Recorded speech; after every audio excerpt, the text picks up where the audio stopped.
Thank you for tuning into our podcast. We are coming to you from Holyoke, Massachusetts. I am your host, Carrie, and I am here with local historian and founder of the Historical Tours of Greater Holyoke, Robert Conwu. He offers public and private tours of the local canal systems, reservoirs, cemeteries, as well as various parks and streets in Holyoke, South Hadley, and Chicopee, Massachusetts. Now, you actually also give the tours yourself, correct? Yes. So that's awesome. So today we're going to be discussing about the St. Patrick's Cemetery of Chicopee. Right. So why was St. Patrick's Cemetery of Chicopee even started? Well, they already had a cemetery for the Catholics in Chicopee, but that was in Chicopee Center area, in the deep south at the Springfield border. And there's a river between the two parts of Chicopee. It's called the Chicopee River. And it was hard to get over. There was no bridges quite yet. So, what do? You build a cemetery. And plus you would have two Catholic churches in the Chicopee Falls area. And one of them started it, one came later. But one of them started, and that was the St. Patrick's Church of Chicopee Falls, which started in 1871. And of course, you look after what you need. You need schools and convents, rectory and church. You need an auditorium, and you need a cemetery.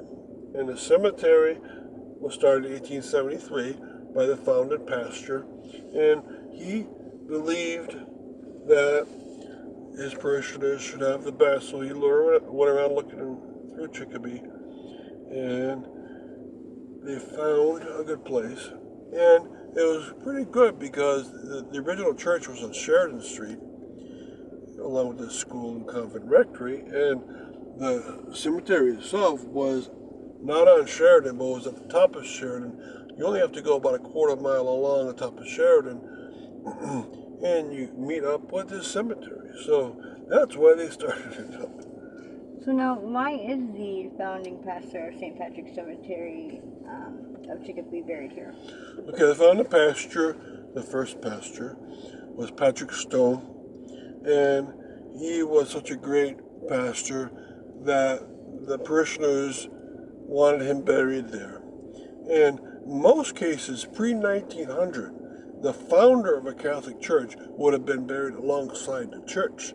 But he died in 1905, which was a little after that tradition. So he was buried in the cemetery that he did found. And he was buried in what was a priest circle at that time, but it is no longer. The reason why is because only two pastors from St. Patrick's Church are buried in St. Patrick's Cemetery, and one from St. George Church. So it never developed that a lot of pastors were buried there.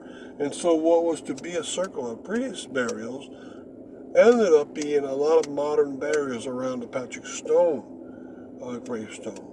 And so that was a disappointing fact. The founder of St. George's also buried there, and Alexis Delphus was the founder, and he has a point along the road, and he's buried with his brothers and sisters. But he also has no other pastor for St. George or St. Joachim, as it was called in the beginning, were buried there.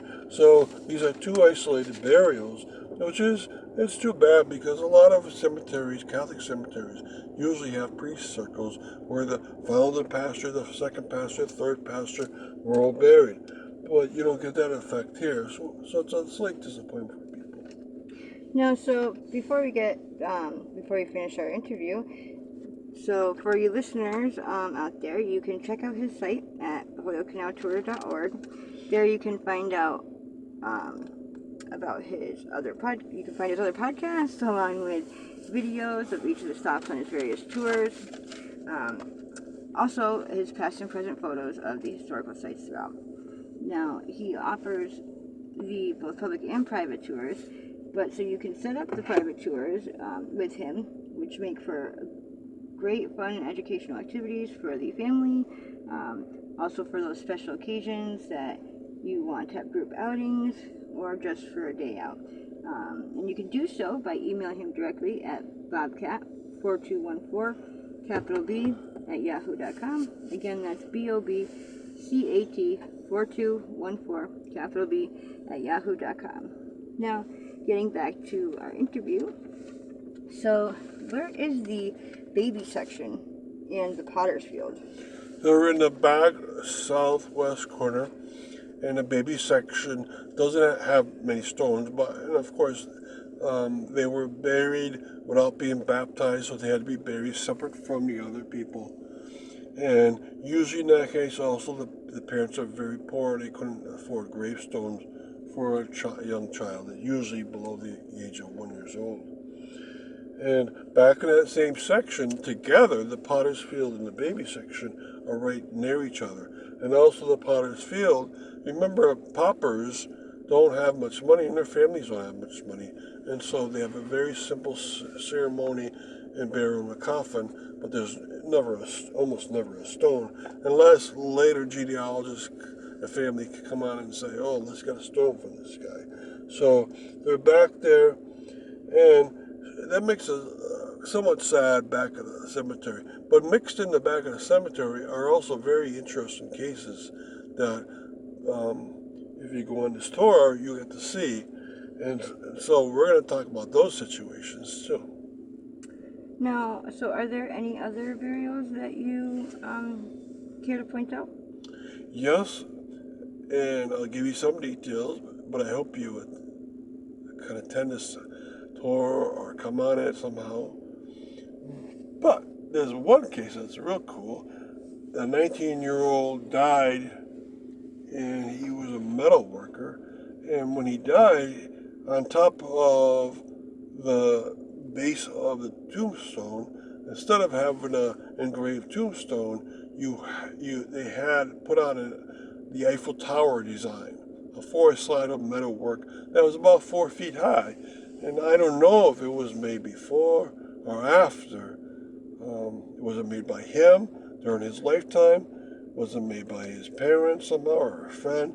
But the base of it fits properly right into the base of the Eiffel Tower. Now, instead of having the very tip of the Eiffel Tower be an observation deck, it has a true one. On the top of this one was a religious-looking symbol. So, what's happened through the years, sadly, though, this was put up there in 1896. What's happened about 10 years ago.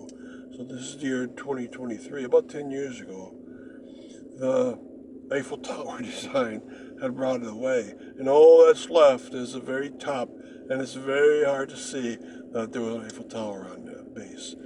Only pictures, I have pictures of the original, and only pictures can help this situation. And there's other characters buried in the cemetery, these pastors and a lot of parishioners that are very cool. So I hope you get to know them either by reading about them or the pictures or coming on the tour itself. Thank you. So, thank you, Robert, for joining us. And again, you can always check out his website at hoyokcanaltour.org for more information, or also to set up private tours, or any other inquiries you may have. You can email him directly at bobcat4214, capital B, at yahoo.com. And also be sure to keep an eye out for his upcoming tour schedule for 2024. Thank you.